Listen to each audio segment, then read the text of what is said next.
Welcome to 101 East. I'm Steve Chow. Typhoon Haiyan was the most powerful superstorm in 3 decades. In the central Philippines, more than 6,000 people were killed and 4 million displaced when it tore entire towns apart. A year on, Drew Ambrose returns to the hardest-hit island of Leyte to talk to survivors to see how they're coping and to ask if the Philippines can survive the next superstorm.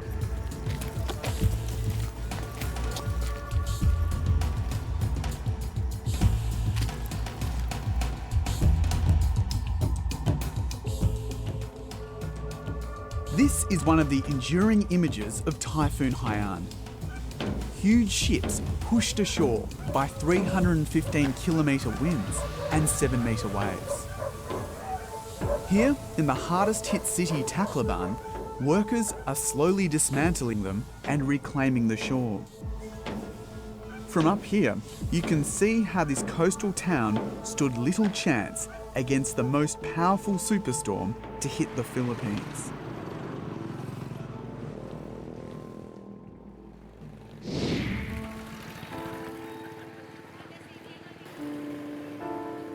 On the island of Leyte, families were washed away. Villages reduced to rubble. A third of survivors were homeless. A year ago, I was one of the first reporters to reach Tanauan. The town was cut off for days. 1,380 people were killed here. Yes, dogs. Amongst the rubble, I found Angela, left orphaned by Haiyan. My father died there. Kilala ko siya, tas My brother and I went back to our home and we saw a dead body. It was my father. I cried. umiyak ako. I was hoping it wasn't him because he was lying face down. My brother buried the body near the sea and then I started looking for my mother. Mama. After identifying her father's body, the 12-year-old had to scavenge to survive. Angela's future was uncertain.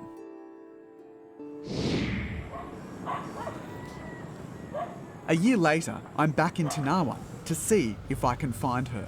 Hello, can I come in? At the time, a neighbour gave Angela refuge. I start here. Do you know where she is? She lived over there in Brother. She tells me Angela lived here for a few weeks after the storm and still lives nearby. It's really quite amazing to see how much the landscape has changed. And I know now that Angela lives somewhere near the coastline where her father died. So I'm going to go down and take a look to see if I can find her.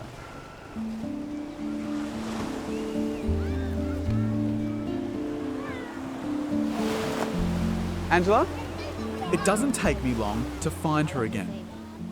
In the past year, she has struggled to find somewhere to call home. Family friends took Angela to Manila to get her away from the devastation on Leyte. But after a few months, Angela returned to live with her brother. Sila pong dalawa kasi. I missed my parents. I often get sad at night. When we eat, I think of them. Sometimes I can't sleep. I wake up in the night and think, it's just me and my brother now. Angela's brother has found a job on a construction site, but he can barely afford to buy more than noodles and rice.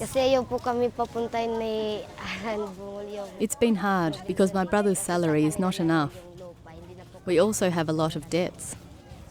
We can't go back to our old house because we can't afford the rent there. 2 weeks ago, they built this hut on the beach using materials donated by Oxfam. Angela, you live quite close to the water, right on the shoreline in fact. How do you feel about that? I don't like it here because when I hear the sound of the waves, I worry they'll reach the house. At night, the waves get big and I'm afraid we'll have to evacuate again.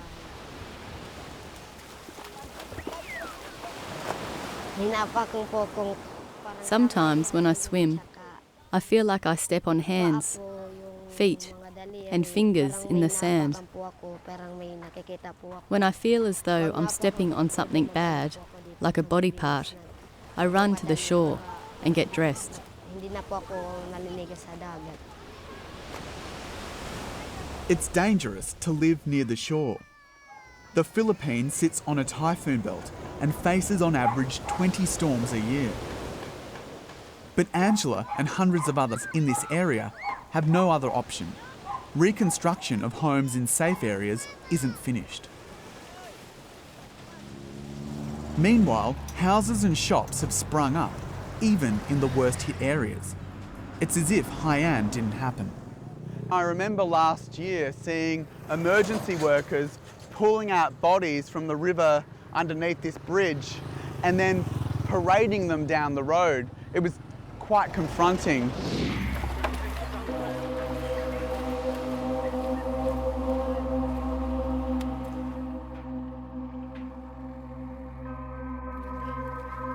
It was amongst this chaos that I met two brothers who were searching for their missing children. ELMER and MARIANO barely survived Haiyan. Amin sir, pares naman yung pinagdaanan namin ba. A piece of debris knocked me off my plank of wood. When I recovered, I realized I had let go of my child. Pagkatapos nandun ako sa ilalim ng tubig. I was soon underwater and couldn't find anything to hold on to. I thought it was the end. Talagang napakahirap talaga. It was a struggle to survive. We were all drowning. I lost sight of my wife. Hanggang sa time na talagang When I emerged from the water, my youngest son was being swept away. nung time kasi nang maano na ako doon na When he went under, I thought maybe I wanted to die. inaano ng tubig. Tinawag pa kanya ako nagpapa. I saw my other son getting further from me. He called out, "Papa, Papa." I couldn't reach him. I find them living in the same spot. Mariano, it's me, Drew. Nice to see you again. Hi, ELMER. How are you? ELMER and Mariano rebuilt their houses side by side, just like they were before the storm. Do you think your houses would stand a chance if another typhoon Hindi came? talaga yung makakaya kapag may dumating na malaking No, we won't survive another huge storm. This is not a concrete house. Our house will definitely not survive. Sa akin kahit gaano kalaki I don't care if another disaster strikes, or if this house will survive or not. This is where I live. I've survived a big disaster before, and maybe I can survive again.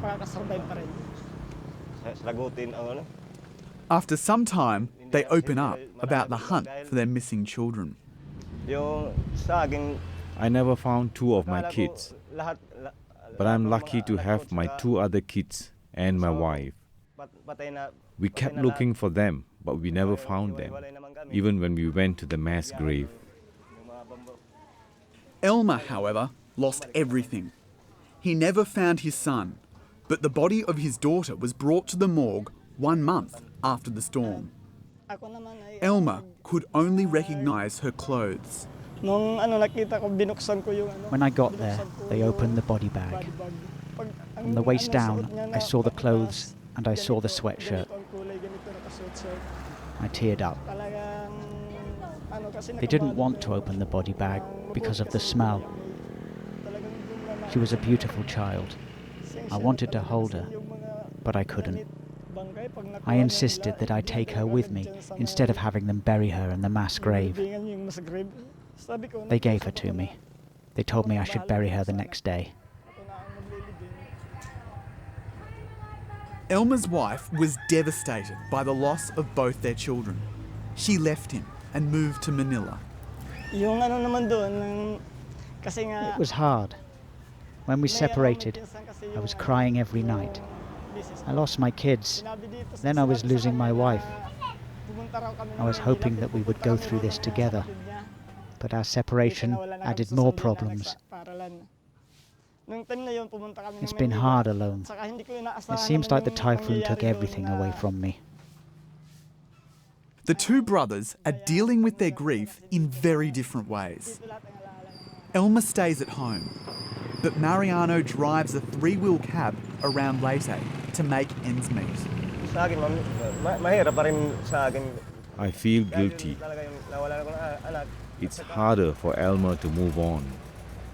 2 of my kids died, but 2 survived. What I learned is, if it's your time to die, it's your time. Life is vulnerable. While the streets were strewn with corpses and rubble, City Hall was the only place to get help. Mr. Mayor, it's good to see you again. Drew from Al Jazeera. It's very, very different to how I last saw this City Hall. It was like a hospital. Yeah, it's like night and day. It was a makeshift hospital, the roof was gone, piles of medicine everywhere, supplies. When I first met him, Mayor TECSON was fighting to keep his town alive. Most of the emergency supplies were washed away, even the town's fire truck. It came so fast, we wanted to move to the second level. But the second level, as you can see, are all glass windows, and the windows were shattering. They were like bullets. During the height of the crisis, Mayor TECSON was adamant things had to change, that people should move away from coastal areas and live in safer houses. I will not allow any more settlement along the shorelines. We will have to relocate the families. We believe that the best way to rehabilitate... Even though many survivors are living back in danger zones, Pell assures me in years to come they'll be living here, in one of 3 housing estates currently under construction. And even the roofing, there's a covered gutter that should cover the roofing now that improves the resiliency, versus typhoon winds and so on. And I'll tell you the most important thing here is there's a big improvement in the quality of lives of the people living here. They used to live in small shanties without toilets. They just have communal toilets. Today they have the wide space. The living space here, because this is loftable, should be 32 square meters. It's concrete and it has its own toilets, kitchen, drainage system. Survivors are given a home here for free, but they must help to build them. What we're trying to do so that there's more ownership is they have to participate in the construction from Monday to Fridays. We call this a sweat equity, right? So they have to going to be part of the effort so that at the end of the day, they're part of building their own homes. Pell's enthusiasm is infectious, but the reconstruction going on in Tanauan is the exception on the island. In storm-ravaged areas, less than 1% of affected families are back in permanent houses. I meet one man who is campaigning on behalf of storm victims. Chris DURANO lost his home on the coast, and many of his neighbours moved to this camp of temporary bamboo shelters. But Chris refuses to live here. He works as a bus conductor in Tacloban and says it is too far away. This place is 15 kilometers inland. It's land for farmers and it's not suitable for residential living. It's too far for people to earn a livelihood, not just fishermen, but anyone with commercial interest in Tacloban. 14,000 permanent homes are needed in Tacloban, but so far only 400 have been built. In the meantime, the government says residents will have to wait here for up to 2 years. But Chris says that's crazy. There's no running water. It's delivered 3 times a week by truck. There's no electricity. If there's an emergency, there's no health centers anywhere near here. The shelters are made from bamboo, so we are unsafe if another typhoon comes. This place is no better than a pig pen. Back in Tacloban, Chris is living in even worse conditions right on the seafront. This is your house? He wants the government to build a seawall instead of forcing people to move inland. Do you think this structure is safe? I can't say this is a safe structure. Now the government has declared where is safe and unsafe, but we've been living here the entire time. The government is looking for a reason to kick us out of our homes. After Haiyan, the national government said buildings could not be rebuilt within 40 metres of the shore. But when exceptions were given to commercial and tourist ventures, Chris became suspicious.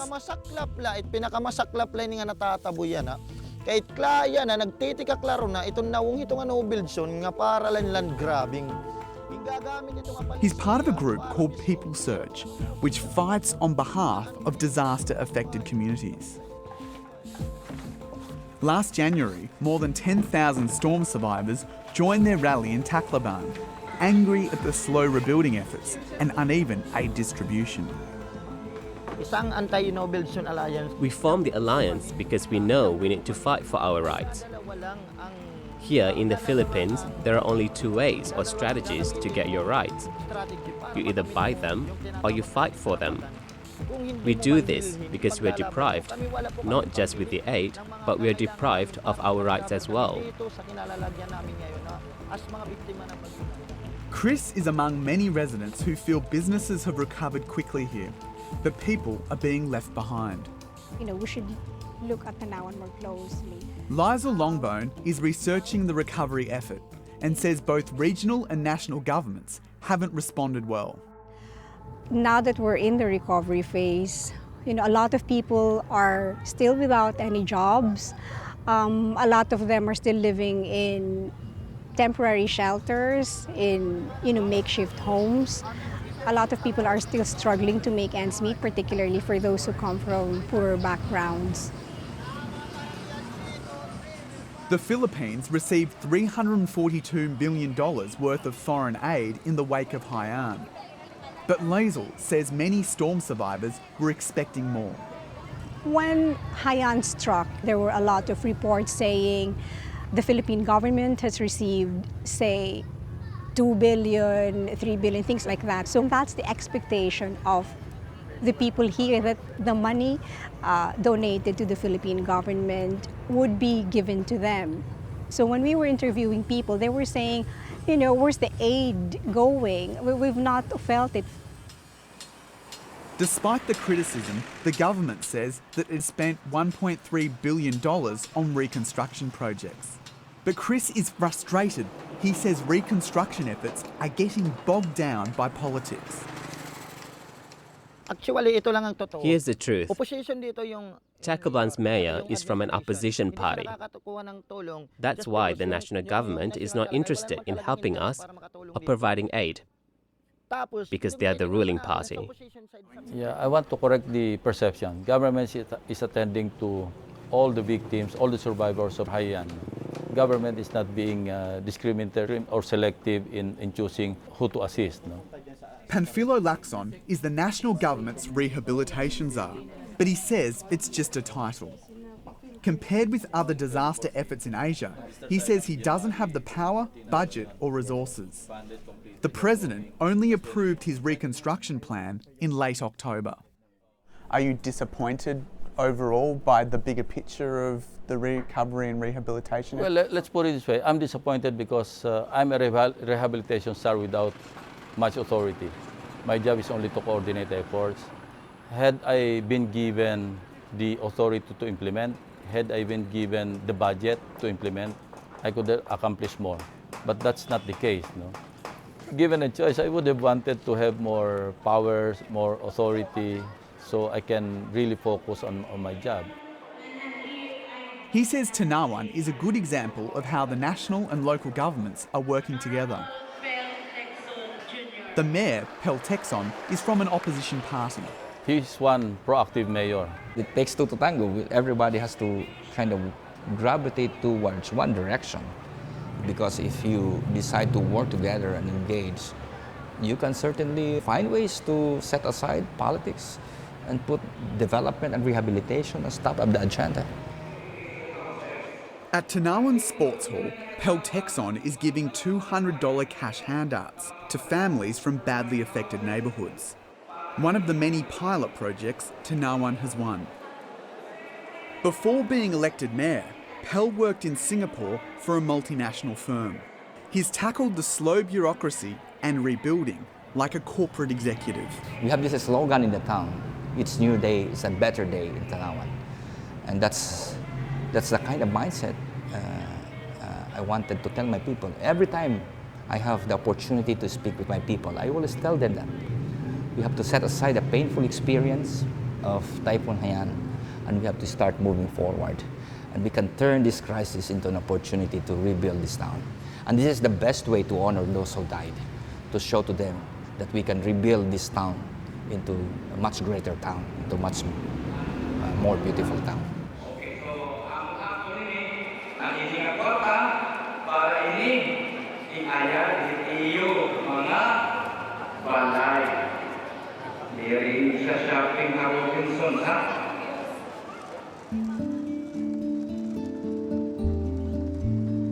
Tanauan is building a new mall, hospital and meat factory.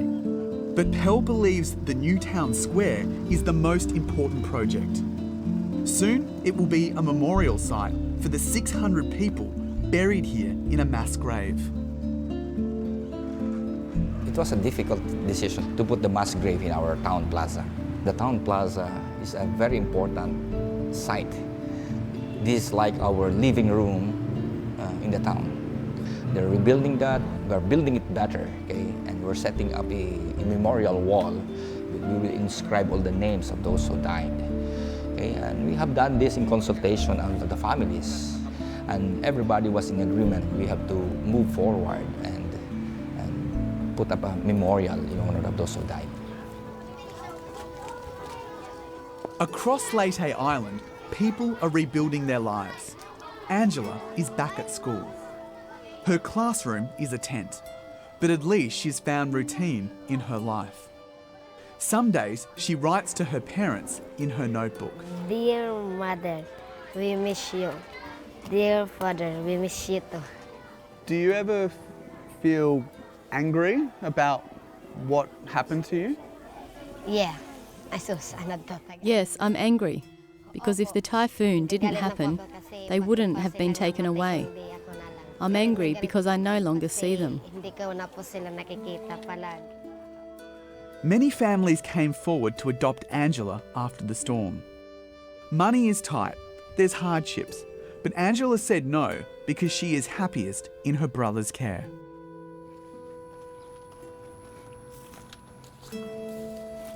In a nearby street, ELMER is on a weekly visit to his daughter's grave. He always lights 3 candles, one for his son, one for his daughter, and one for everyone else who's suffered. Every time I pass a school, every time I hear a child call out, Papa, it makes me envious and crazy, because no one calls me that anymore.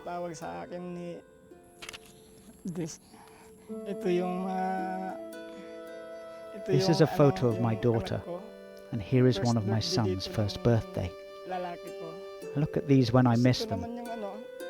I ask them for forgiveness, because I couldn't save them, and I feel guilty.